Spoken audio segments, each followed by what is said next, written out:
Hello students, आज के व्याख्यान में आप सभी का स्वागत है। मैं doctor Ajanta Gehlot, associate professor philosophy, MS college Bikaner. आज का हमारा टॉपिक है जैन दर्शन की तत्वमीमांसा, मेटाफिजिक्स ऑफ जैन फिलॉसफी। हमने पिछले टॉपिक स्याद्वाद के सिद्धांत में जैन दर्शन के एक विशिष्ट विचार की व्याख्या की थी और जिसमें हमने बताया था कि वस्तु अनंत धर्मकम, अर्थात वस्तु के अनेक धर्म होते हैं। धर्म अर्थात गुण, वस्तु के अंदर बहुत सारे गुण, प्रॉपर्टीज पाई जाती हैं और ये भी हमने देखा था कि सभी गुणों को जानना एक सामान्य जन के लिए संभव नहीं होता है। इन्हीं जो गुण या धर्म हैं उनको दो प्रकार से जैन दर्शन ने समझाया है कि प्रत्येक वस्तु के दो प्रकार के धर्म, यहाँ धर्म से मैं फिर आपको स्पष्ट कर दूं, धर्म से किसी संप्रदाय रिलीजन से तात्पर्य ना होकर वस्तु में पाए जाने वाले गुणों से अर्थ है। तो वस्तु के दो प्रकार के धर्म होते हैं। एक तो वे धर्म होते हैं जो उसकी रूप स्थिति के परिचायक होते हैं, या यूँ कह दें हम कि जो उसके साथ में जुड़े हुए होते हैं, जिससे हम उसको, जब भी हम उसको देखते हैं तो हम उसको उस चीज़ के साथ में एसोशिएट कर पाते हैं।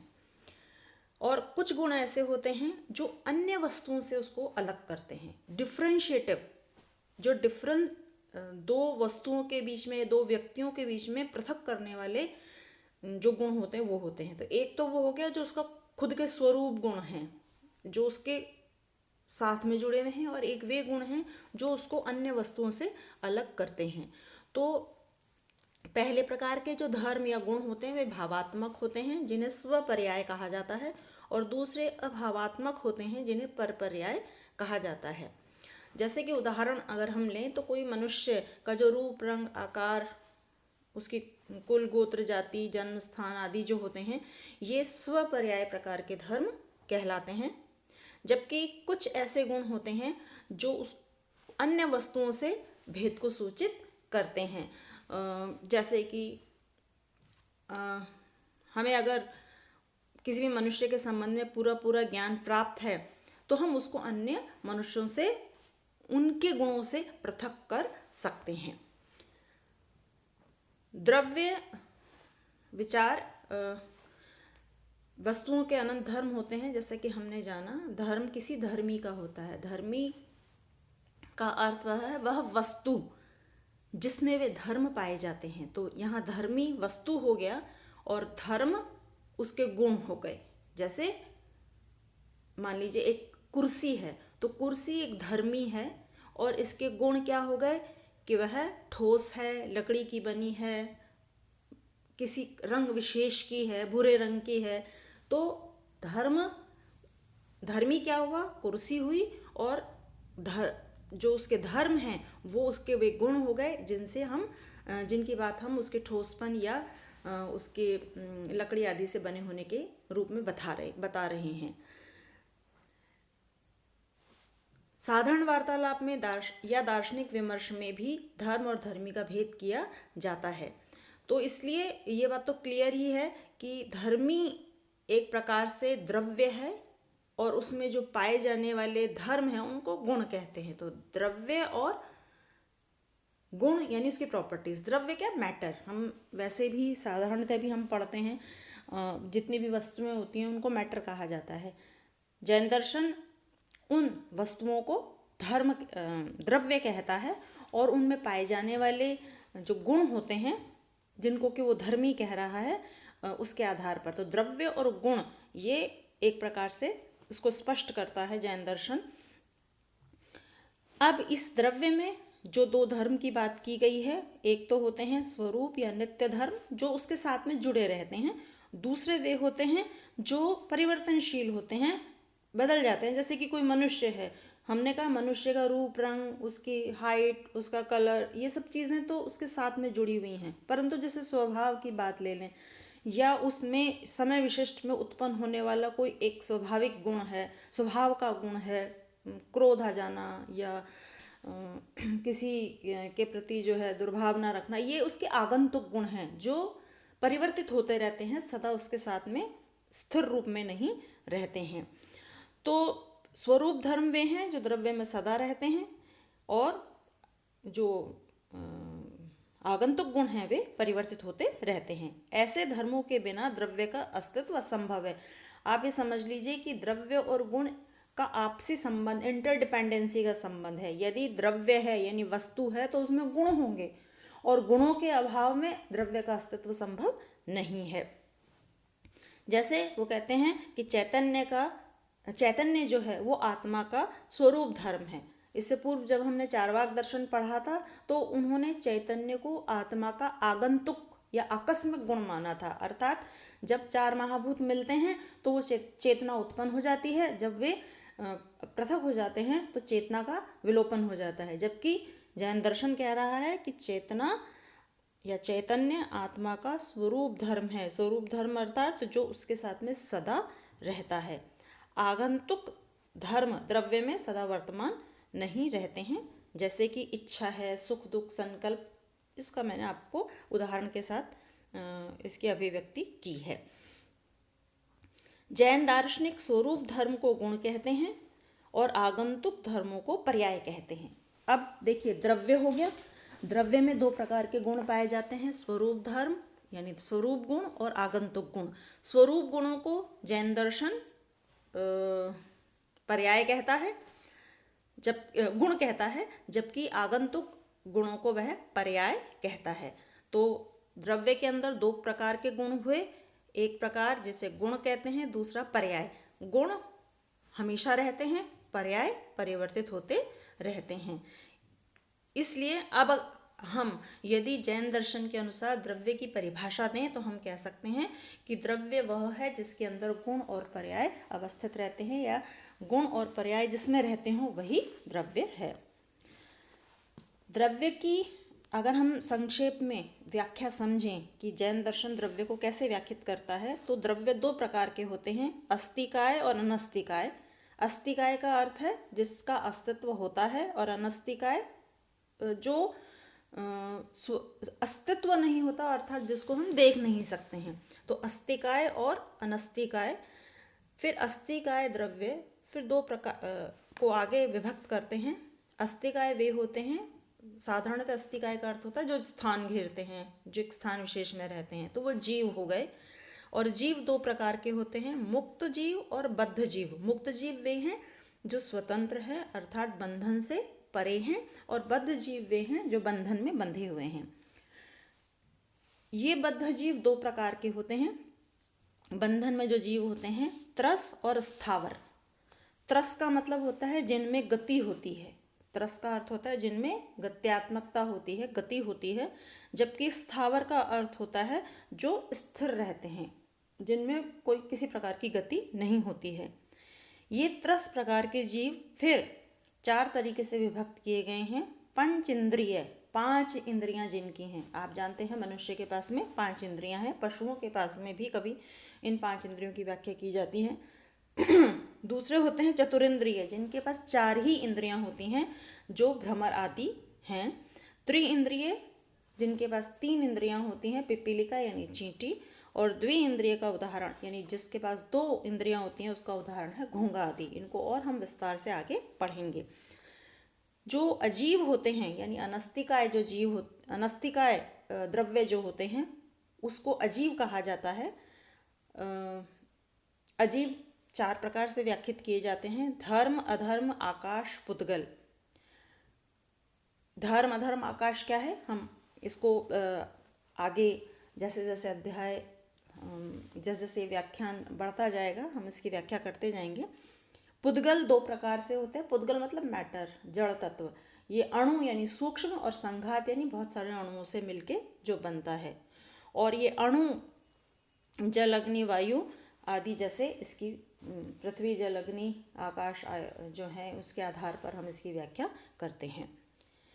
सबसे पहले द्रव्य का जो प्रथम भेद बताया गया है कि द्रव्य दो प्रकार के होते हैं, अस्तिकाय और अनस्तिकाय। अस्ति का मतलब है, और काय का मतलब उसका एक बॉडी, उसका एक शेप, एक साइज, है ना। तो जिसके पास में शेप एंड साइज है, अस्तिकाय का अर्थ क्या हुआ, which have a shape and size. काय मतलब बॉडी है ना, बॉडी मतलब उसका कोई एक रंग रूप है। और अनस्तिकाय, काय का मतलब अगेन अ बॉडी और अ शेप साइज। अनस्तिकाय जिसके पास में कोई बॉडी नहीं है, स्वरूप नहीं है,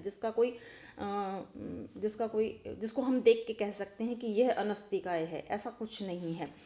तो जैन दार्शनिक अस्तिकाय और अनस्तिकाय में जब द्रव्यों का विभाजन करते हैं तो कहते हैं काल ही एकमात्र अनस्तिकाय द्रव्य है। समय बहुत तेजी से गुजरता है, हम हर समय समय के विषय में बात करते हैं पर किसी ने समय को देखा नहीं है, यानी उसकी कोई रूप रंग आकार ऐसा कुछ नहीं है। काल ऐसा नहीं है जिसको हम किसी एक स्थान पर रख दें और कहें कि यह काल है। काल है परंतु उसका कोई आकार नहीं है, वह कोई स्थान नहीं घेरता है, उसको हम इंगित नहीं कर सकते हैं। तो इसलिए अनस्तिकाय सिर्फ एक ही है और वह है काल या समय। जबकि जो जो अस्तिकाय हैं वह द्रव्य जिनकी की कोई शेप साइज होती है, बॉडी होता है, आकार होता है, जो किसी स्थान में रहते हैं, जो स्पेस घेरते हैं। जैसे कि आपके घर में अनेकों वस्तुएं हैं, जब भी आप कोई नई वस्तु लाते हैं तो आपको एक स्थान चाहिए होता है जहाँ पर उसको रख सकें। यदि किसी एक स्थान में, किसी एक कमरे में बहुत सारी कुर्सी, मेज, अलमारी और ये सब रखी हुई हैं और आप एक और वस्तु लाना चाहते हैं तो आपको ये देखना पड़ेगा कि क्या जितनी जगह उस कमरे में बच रही है उतने में वह आ सकता है। अर्थात किसी भी वस्तु को स्थान चाहिए कहीं रखने का, उसको अस्तिकाय कहा जाता है। अस्तिकाय दो प्रकार के होते हैं, जीव और अजीव, जड़ और चेतन जिसको हम कहते हैं। जीव का मतलब जिसमें चेतना है और अजीव का मतलब जिसमें चेतना नहीं है, जो जड़ तत्व है। जीव आत्मा का ही दूसरा नाम है। जीव को फिर दो भागों में हमने जैसे अभी पूर्व में देखा कि जो आत्मा है उसको जीव कहते हैं और यह दो प्रकार की होती है। एक होती है जो बंधन रहित होती है, एक होती है जो बंधन युक्त होती है। तो जो बंधन में है वह बद्ध आत्मा है, जो मुक्त है वह मुक्त आत्मा है। बद्ध जीव वे होते हैं जो अभी तक बंधन में हैं, अर्थात विभिन्न प्रकार के कर्मों के कारण, वासना के कारण, अविद्या के कारण बहुत अलग अलग प्रकार से उनकी व्याख्या की गई है, जो अभी तक भी इंद्रियों के या उनसे प्राप्त ज्ञान या सांसारिक विषय वस्तुओं के जाल में फंसे हुए हैं, वो बंधन है। तो जो अभी तक बंधन में हैं वे बद्ध जीव या आत्मा कहलाते हैं। ये बद्ध जीव फिर दो प्रकार के होते हैं, त्रस और स्थावर। जैसा कि मैंने पूर्व में बताया, त्रस का अर्थ होता है जिसमें गति होती है, जिसे जंगम भी कहा जाता है। और स्थावर वे होते हैं जो गतिहीन होते हैं, एक स्थान पर रख दिया वो वहीं वर्षों तक पड़े रहेंगे, उनमें गति नहीं होती है। स्थावर जीव का शरीर सबसे अपूर्ण है। स्थावर जीव क्षिति, जल, अग्नि, वायु या वनस्पति रूप शरीरों में रहते हैं।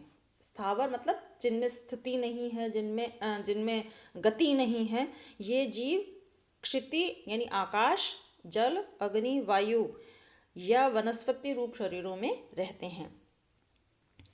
स्थावर जीवों को केवल स्पर्शेंद्रियां होती हैं। जो जीव गतिहीन होते हैं, जिनमें गत्यात्मकता नहीं होती है, उनमें केवल स्पर्श इंद्रिय होती है और वे केवल स्पर्श से ही ज्ञान को प्राप्त कर सकते हैं या उसे केवल स्पर्श ज्ञान ही हो सकता है। त्रस जीवों में न्यूनाधिक विकास पाया जाता है। जैसा हमने पूर्व में भी देखा, पंचेंद्रिय, चतुरेंद्रिय, त्रिइंद्रिय, द्विइंद्रिय, एकेंद्रिय आदि, इनमें से 2, 3, 4 और 5 इंद्रिय वाले जीव पाए जाते हैं। सीप, घोंगा आदि, इनमें 2 ही इंद्रिय होती हैं। कौन कौन सी?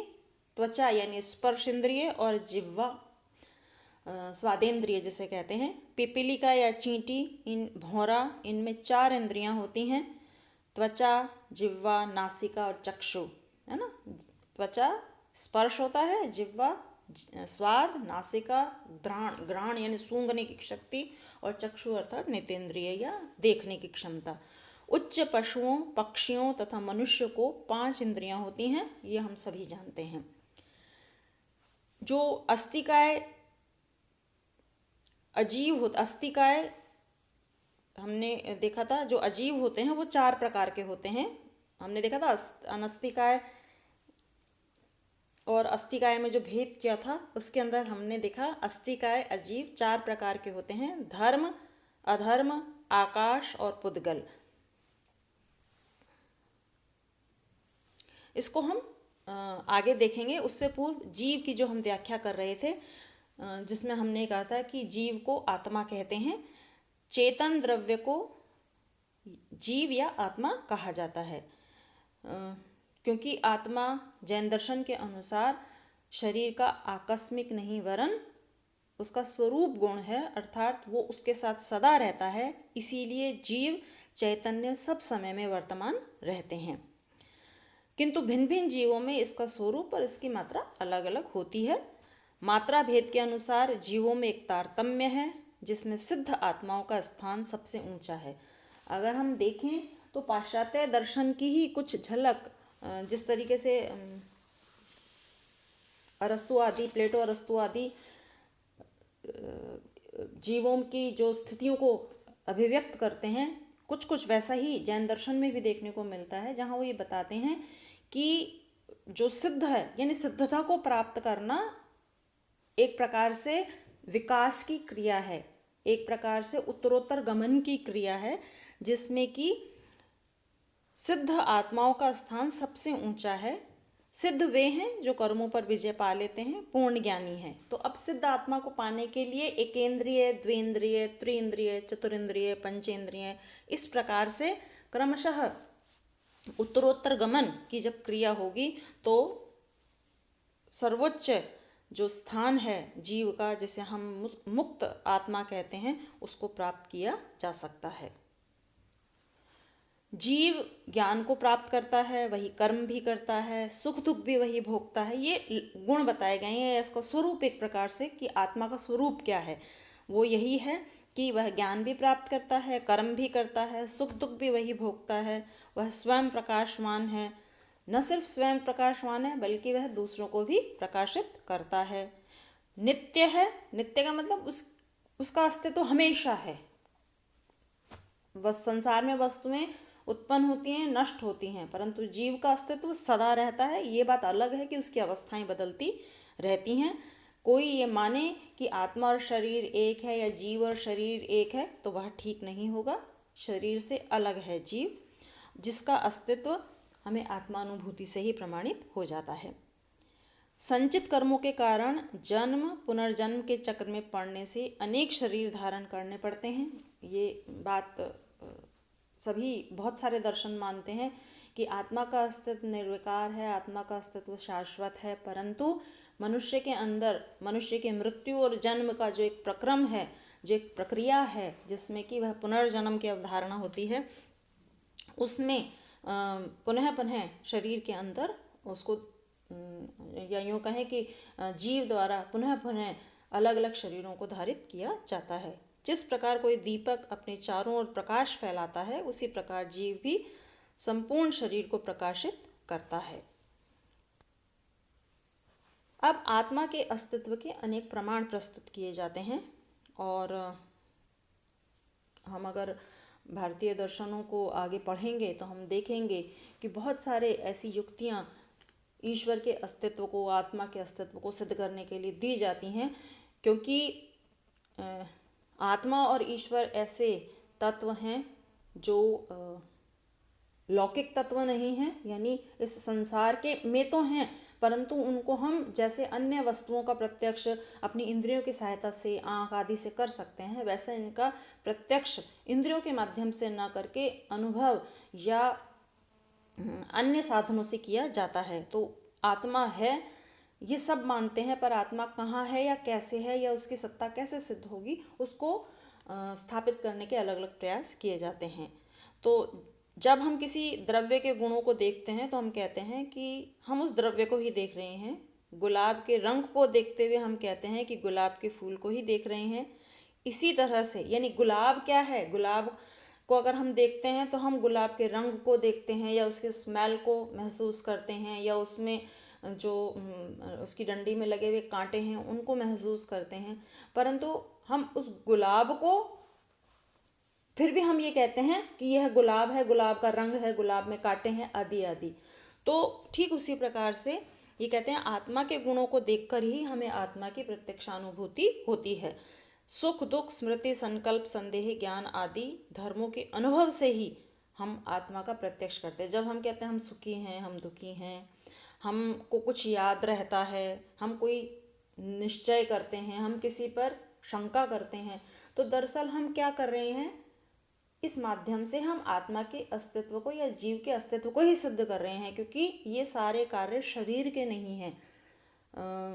मैं फिर इसको यहाँ क्लियर करना चाहूँगी कि जब शरीर में से आत्मा, जीव या चेतना निकल जाती है तो शरीर निष्प्राण हो जाता है, जड़ तत्व हो जाता है, एक पास में पड़े हुए पत्थर या कुर्सी या मेज या जो जड़ वस्तुएं होती हैं उसके समकक्ष हो जाता है। उस समय ना उसकी प्रक्रिया में चिंतन चल रहा होता है, ना वह सोच रहा होता है, ना वो संदेह कर रहा होता है, कुछ नहीं कर रहा होता है। परंतु अगर वही शरीर आत्मा युक्त हो जाता है या जीव युक्त हो जाता है, चैतन्य युक्त हो जाता है, तो उसमें सोचना, विचारना, शंका करना, राग करना, द्वेष करना, वो सारी क्रियाएं उसमें शुरू हो जाती हैं। तो इसलिए ये बात बहुत स्पष्ट है कि शरीर जो है वह सुख दुख आदि की अनुभूति नहीं करता है, बल्कि शरीर के माध्यम से जीव में होने वाली ये जो अनुभूति होती है उसको हम महसूस करते हैं, और इसी से सिद्ध भी होता है कि आत्मा का अस्तित्व है। शरीर को इच्छानुसार परिचालित किया जा सकता है, इसका कोई परिचालक अवश्य होना चाहिए। आप जहाँ चाहते हैं, जैसा चाहते हैं, शरीर के माध्यम से उस कर्म को करते हैं। परंतु आप जैसे ऐसे सोचिए कि एक बस है और बस एक जगह खड़ी है। अब अगर उस बस को एक स्थान से दूसरे स्थान पर जाना है तो उसको चलाने के लिए एक ड्राइवर होना चाहिए। बस खुद से नहीं चल के कहीं चली जाएगी, बल्कि उसको चलाने वाला एक कोई चालक होना चाहिए जो उस बस को इच्छित स्थान पर ले जाए। ठीक इसी प्रकार से शरीर तो एक बस के समान है, जिसको चलाने के लिए किसी हमें चालक की आवश्यकता है, और वह चालक कौन है? आत्मा है या जीव है, जिसकी सहायता से हम उस शरीर को चला सकते हैं। चक्षु कर्ण आदि इंद्रिय ज्ञान आदि के विभिन्न साधन हैं। तो इस प्रकार से हम ये कह सकते हैं कि आत्मा का अस्तित्व है, और हम उनको अपने रोज़मर्रा के अनुभव से ही सिद्ध कर सकते हैं। शरीर की उत्पत्ति के लिए किसी निमित्त कारण की आवश्यकता होती है। हम ये देखते हैं कि शरीर को उत्पन्न करना हो तो किसी निमित्त कारण की, जैसे कि अगर घड़ा बनाना है तो घड़ा बनाने के लिए निमित्त कारण, उपादान कारण तो क्या हुआ? प्राइमरी कॉज होता है, जैसे मिट्टी आदि हो गई। और निमित्त कारण वह होता है जिसकी सहायता से शरीर का या जिसकी सहायता से उस घड़े का निर्माण होगा, जैसे कोई घड़ा बनाने वाला व्यक्ति या कुम्हार। ठीक इसी प्रकार से हम ये देखते हैं कि शरीर को बनाने के लिए जो पंच महाभूत हैं, उसके अलावा इन पंच महाभूतों को एक साथ मिलाकर और एक स्वरूप देने के लिए किसी एक चेतन सत्ता की आवश्यकता है, और वह चेतन सत्ता आत्मा है। इस प्रकार से वो 2-3 तर्कों के आधार पर आत्मा के अस्तित्व को सिद्ध करने की कोशिश करते हैं। पहला तर्क उन्होंने दिया कि हमें जितनी भी सुख दुख आदि अनुभूति होती हैं वह सब जीव के लक्षण हैं, उसी से ही हमें उसके होने का अनुभव होता है। दूसरा ये कहते हैं कि जो आत्मा है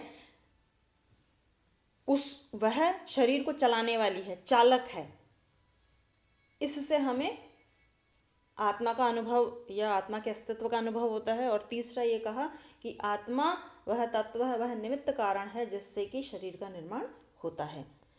तो इस प्रकार से हमने आत्मा के अस्तित्व को पढ़ा। भाग 2 में हम इसके आगे के बचे हुए तत्वों के, द्रव्य के जो बचा हुआ क्लासिफिकेशन है उसके बारे में पढ़ेंगे। धन्यवाद।